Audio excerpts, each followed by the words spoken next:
everyone ready? First question. First question. SP Cayetano, how do you move forward from this situation? You don't have the majority, but you said you have not been voted out because 13 has to vote against you. Someone described this situation as para raw po kayong hari na wala namang kingdom. Ano masasabi niyo doon? Okay. Even if may kingdom ako, never naman ako hari. So yun po ang, si Ronald Llamas. Yung kasi ang kanyang ideology, absolutist yan eh. Naniniwala yan hindi sa democracy. Alam niyo po, hindi tayo pwedeng maniwala sa democracy. Tapos when it gets messy, umaangal tayo. Diba? It's just like freedom of the press, diba? Do I always like what you report? No, but I have to support you. Can you imagine a Philippines without media?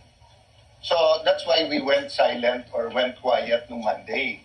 Because ang Senado na kinokontrol ng Malacanang ay hindi tunay na Senado. And you saw how they did it, di ba? May mga behind the scenes dyan, kaya sabi ko nga, res ipsa loquitur. You read between the lines kung ano nangyari. But what is the reality? The reality is, I was elected by 13. The Constitution, the Senate rule says, hindi ka pwedeng palitan kung hindi 13. So wala silang 13, so wala silang quorum. Kahit anong i-invento nila sa kanilang justification, hindi totoo yun. Pangalawa, even assuming may quorum sila, 13 para tanggalin ang Senate President pro tempore.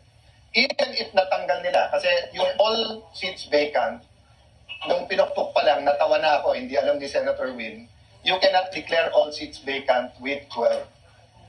You can declare all seats vacant below the Senate President and Senate pro tempore with 12.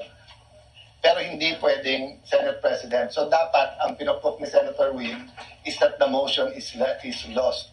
Kasi 12 lang eh. Kami, nung nag-declare kami all seats vacant, 13 kami. Kaya pwede. Okay. So having said that, democracy is messy. But we have to embrace the democracy. We have to embrace. So sabi ng Constitution, walang political dynasty. Pero may political dynasty sa Pilipinas.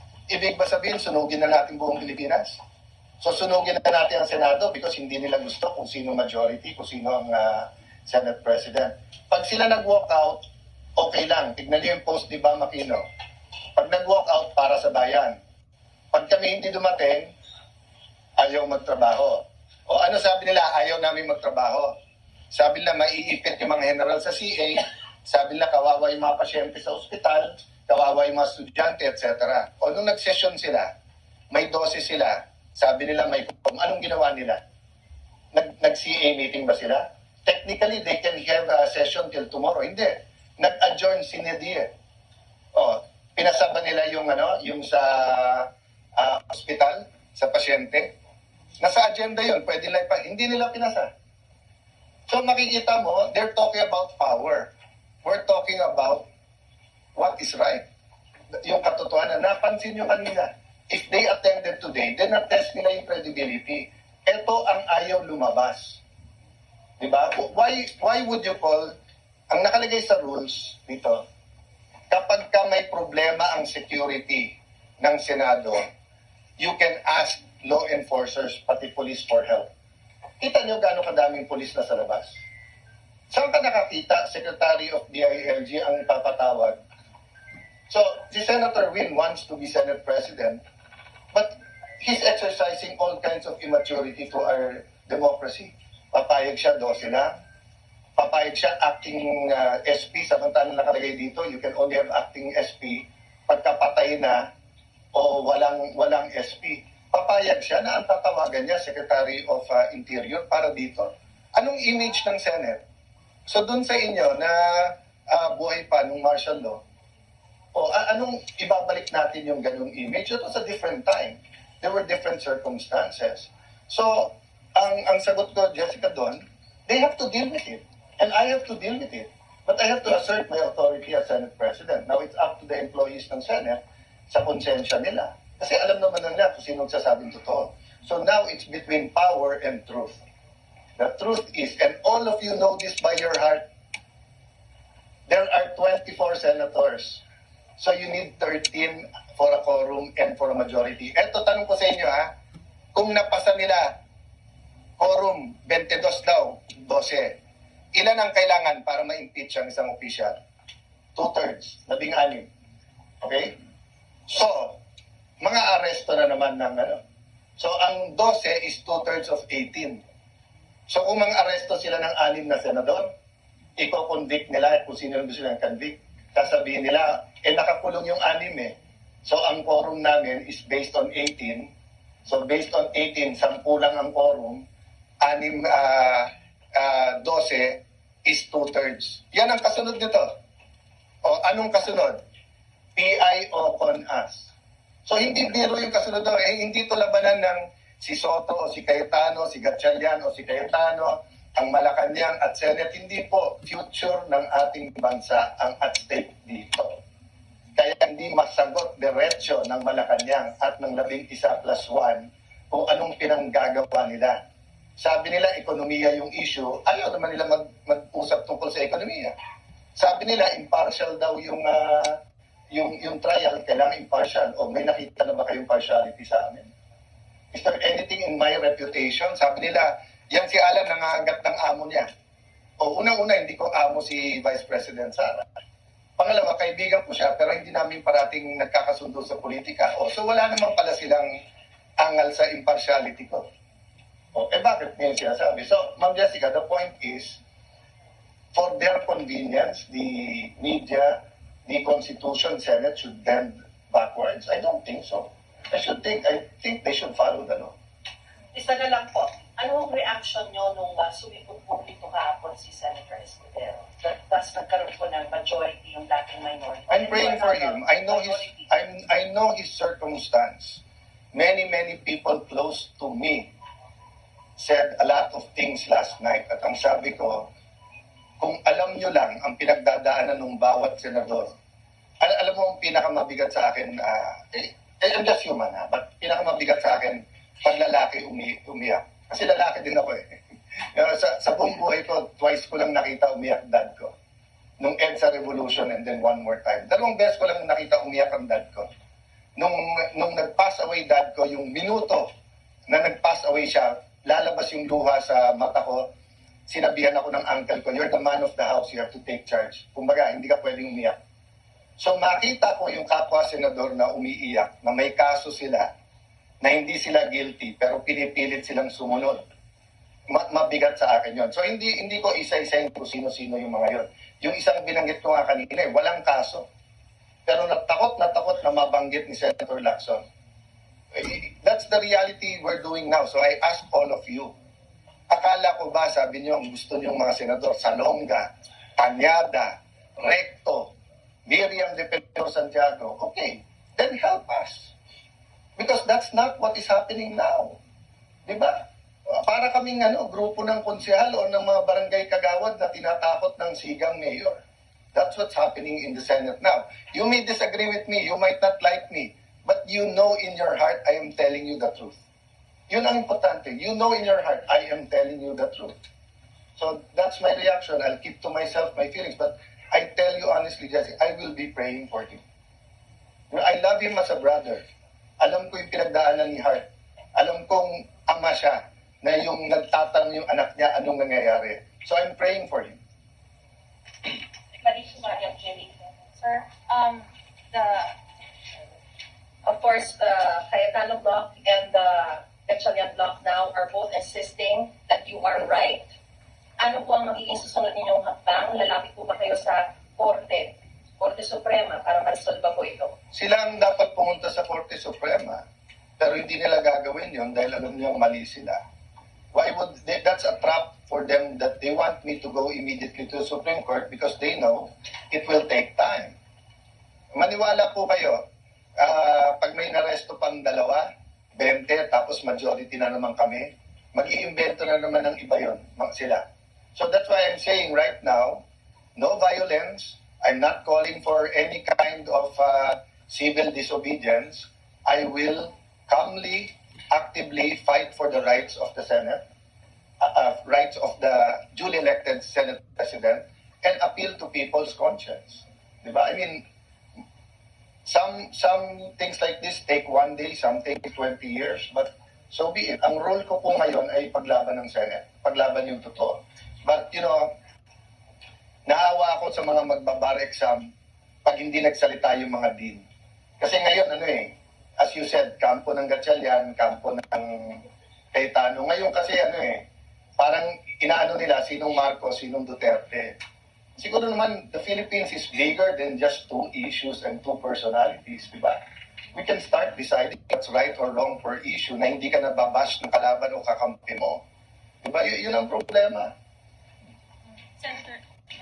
Sir, just a follow-up. Can you just expound on what you mentioned a while ago that sometimes you have to bend the law to please Malacanang?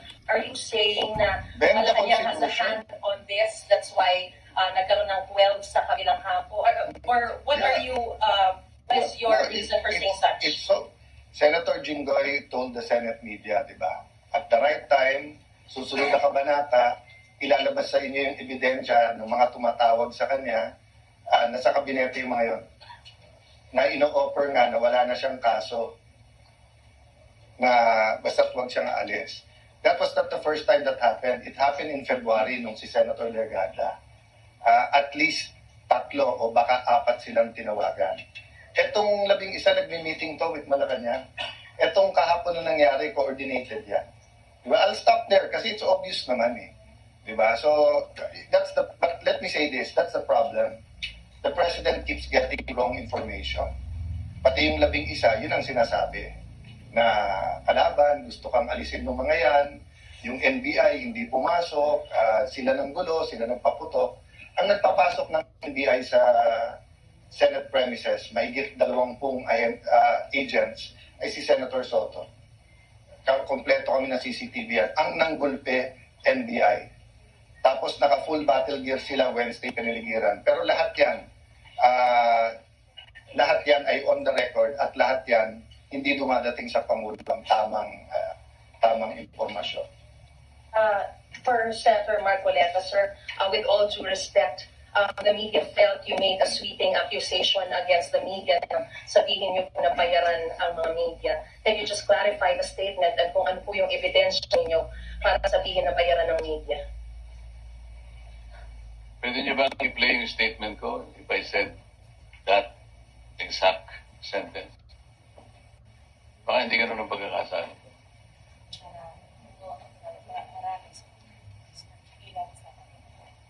Diniretso ko ba, media? Ganun?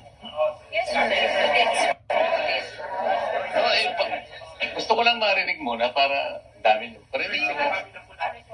Ha? Parang ganun. Na? You meant PR. O yun.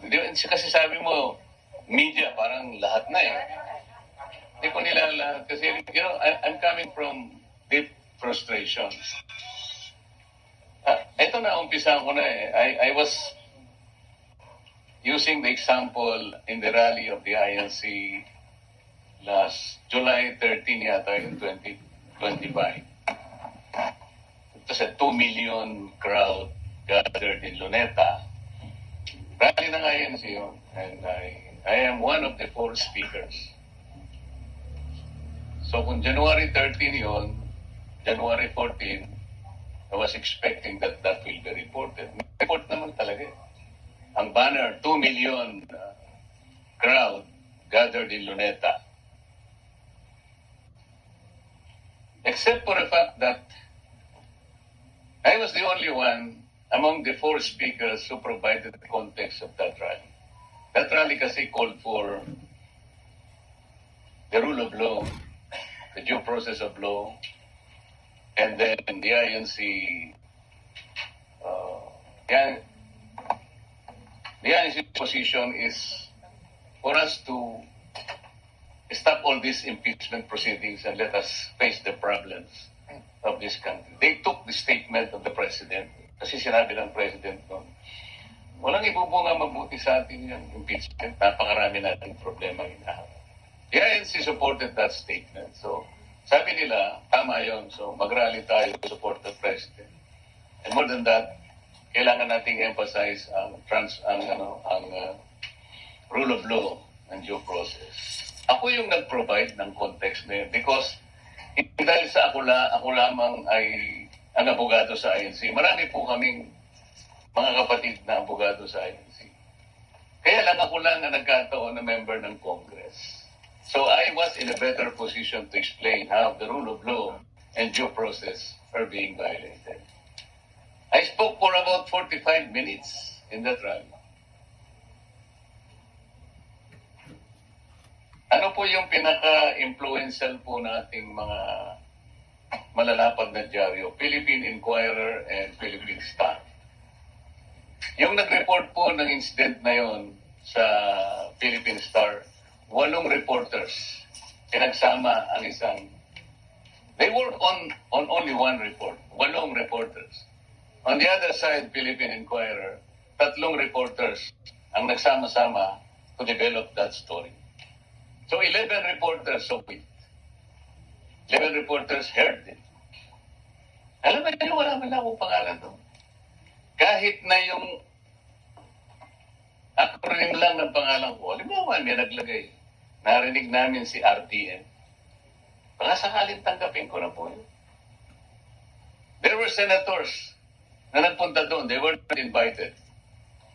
Basta nagpunta lamang doon, nasama sa crowd, naispatan ng mga reporters. All their names, nandun po sa report, including their middle names. The Senate President at the time is si Escudero. Nagbigay lang ng isang maikling text. And he earned 3 paragraphs in that report. I'm airing my frustration. Bakit naman po ganun?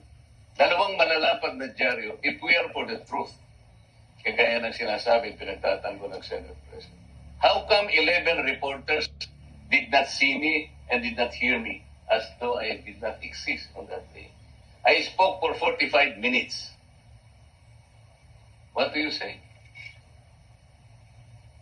Meron po bang basis yung frustration ko? Hindi ko po nilala. Wala akong sinabing the entire media ay bayaran. Wala po akong sinabing gano'n. Maybe I had some frustrations with PRs. Ang mga PRs kasi silang gumagawa yan. They spin all this. They control some narratives.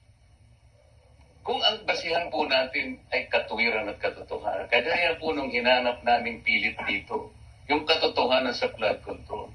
The media, the members of the media, is in a better and powerful position to help us. Kasi talaga nandyan kayo eh. Hindi po kayo, walang batas po na pipigil sa inyo. Kayo lang po ang industry na malaya na wala pong magkakartel ng rights nyo. That's why you are called Fourth Estate. Ganun po ang kapangyarihan ninyo. At kinikilala po ng gobyerno natin yan. Kami po kinikilala namin yan. Kumisan nga, ayaw namin magbalat sibuyas kahit na kung anong pinagsasabi sa amin. Pero mga tao din kami na napuprostrate din. Kamukha nung nangyari itong naghanapan natin kahapon. Sino ba po ang nag-ulat na yung kaso po ng Abilino versus Cuenco cannot even be applied? Sabi ko nga kanina, even bar flankers hindi nila tatanggapin because that was not applicable. Pero yun na sinasabi ng mga nag-stage ng power grab kahapon. Alam po ninyo yung doktrina na itala ng Korte Suprema doon po sa Abilino and Abilino versus Cuenco. Tsaka po yung binanggit nila ng presidente pa si Senate President Franklin Drilon. Ang doktrina po ganito eh. Pag merong isang miyembro ng Senado na wala po sa bansa, kaya nang nangyari sa Abilino versus Cuenco, isa po yung wala noong panahon na yun. That was March 21, 1949. Sa 23 lang po. Nagkataon, meron po pong isa na nasa ospital, kaya 22 lang po yung panahon na yun. So pwede na po yung 12 dahil wala po yung isa. Ang sabi po ng Korte Suprema, because they are outside the country, they are outside the coercive jurisdiction of the Senate. Nangyari din po sa mga LGUs yun. You have to look at the cases of La Carlota cases. Yun pong Zamora versus Carvalho. Mga ano po ito, mga local government cases. Ang sabi ng Korte Suprema, pag wala po sa Pilipinas, they're outside the coercive jurisdiction of their sangguniang bayan. Ganun din yung panahon po ni President Franklin Drilon. Alam po niyo kung ilan yung outside noon ng bansa? 4 na senador po yung wala. So ang basis po ngayon ng majority, 20 na lang. So 11 po pwede ng quorum. Pero yung nangyari po kahapon, ang basis po is 24. Sino pong makakapagsabi sa inyo na si Senator Bato ay wala na po sa bansa? Gusto lang po nilang pilitin, tatanggalin na po rito sa ating bansa at dalhin na po sa dihig. Yun po ito. Si Senator Jinggoy naman po, nandito pa rin po. Nakadetain sa ating kulungan, sa ating bansa. 24 pa rin po. Pinipilit po nila na i-apply po yung mga bagay na hindi pwedeng i-apply. 13 po ang ang majority. Lahat po ng ginawa nila kahapon, all motions, all actions that they did yesterday were illegal, unauthorized, unconstitutional to say the least. At po nagmamadali silang gano'n. Ayaw po nilang matuloy ang pagdinig sa araw na ito. Kaya po kinuha nila agad yung Blue Ribbon. Yan po yung pinagtatakpan nila. Ako po hindi ko pinagpipilitan ng sarili ko. Kung sila po ay gagawa naman ng nais nating gawin lahat, malaman ang katotohanan sa likod ng karumalduman ng pagnanakaw na ito, okay po yun. Nakita po ninyo kung ano yung ginawa nila nung sila ang nasa majority. Ano po ang ginawa nila? Natanggal po kami, okay lang sa amin po, nangyayari naman po sa buhay ng Senado yun. Acceptable po sa amin yun. Pero ang una lang tataragitin dahil nga sa Blue Ribbon. Tingnan po ninyo, kinuha nila yung Blue Ribbon at nagsagawa kagad ng anong announcement na walang pagdinig ngayon at naglipa sila ng isang schedule para sa susunod na araw. So naguluhan nga po yung mga inimbita namin, talagang gusto nilang gawin. Lahat manggulo, gagawin lahat para sa ganun mapagtakpan nila yung direksyon na tinutungo natin para malaman natin ang katotohanan. Yun po sana ang gusto kong ipakiusap sa inyong lahat kung talaga pong minamahal natin ang ating bansa. Sapagkat ang pinag-uusapan po, hindi na tayo dito. Ang pinag-uusapan po natin ang kalagayan ng bansa natin sa darating na panahon. Ngayon po alam na natin kung anong nangyayari na sa bansa natin. Ang inflation rate ngayon, alam na po ninyo, 7.9%. Magbilang na po kayo ng mga ilang araw na lang, magiging double digit ito. Alam naman po ninyo kung ano magiging epekto nito. Outstanding debt natin, 18 point something trillion pesos. Ano po yung foreign direct investment? Gaano po ang porsyento na ang ayaw na mag-invest dito sa ating bansa? Higit sa kalahati. More than 50%. Wala na pong gusto sapagkat nakikita na po nila ang instabilidad sa ating bansa. Hindi pa po tayo gagawa ng paraan para ayusin natin. May nagtanong po sa akin noon ano po ba ang dahilan bakit hindi po kayo magkaisa alang-alang sa ating bansa? Sabi ko po, ako ang ayaw makipagkaisa. Alam po ba ninyo ang unang susi para tayo magkaisa? Kaming lahat sa Senado ay magkaisa. Umpisahan po natin ang flood control. Para nagutan po naming lahat ito na ito'y maresolba sa lalong madaling panahon dahil ang taong bayan po'y naghihintay po ng kasagutan sa kanilang katanungan. Pera po nila ito. Bakit sila po matagal na panahon nagbulag-bulagan, nagbibingi-bingihan, parang mga pipi pa? 10 buwan ang nakaraan, meron po ba kayong nabalitaan na binuksan? Hindi po. Gumawa po pa silang napakaraming dahilan na wag nang ituloy. Saan po kayo nakakita ng gano'n? Yun po sana yung gusto kong ipakiusap sa inyo. Yung katotohanan lamang po, without fear or favor. Saan kayo nakakita po ng isang partial report Napaka-importante. Alam po ba ninyo kung nung kaya hindi kami makapirma-pirma ron?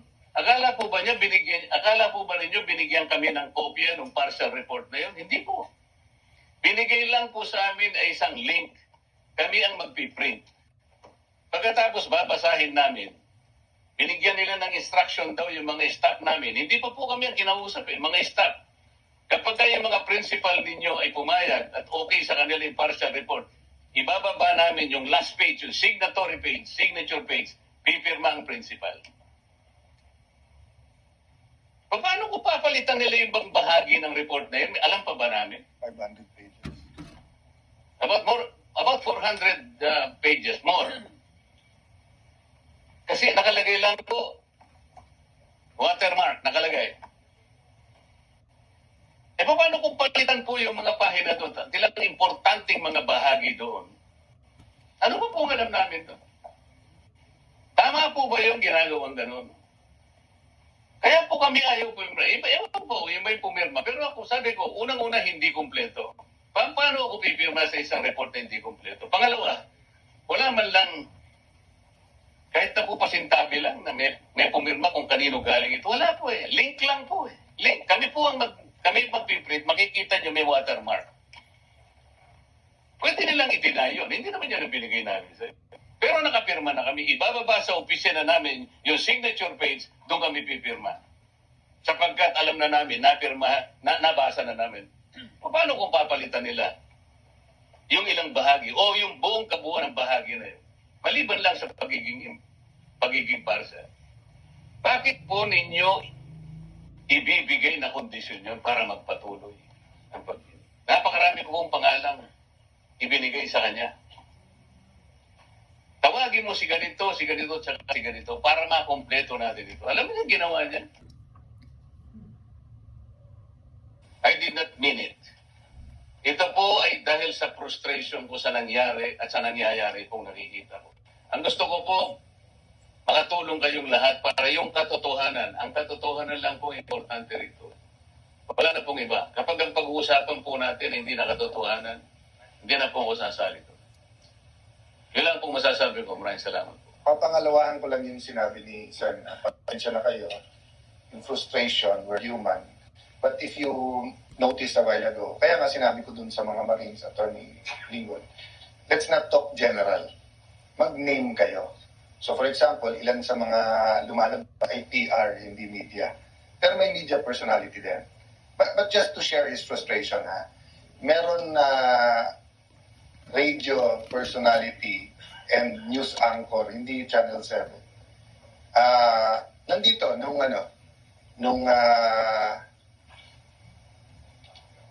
nandyan yung mga pulis, ang sabi niya kay General Aberin, Sir, yung ordinaryong tao sa bahay niya, pag may warrant of arrest,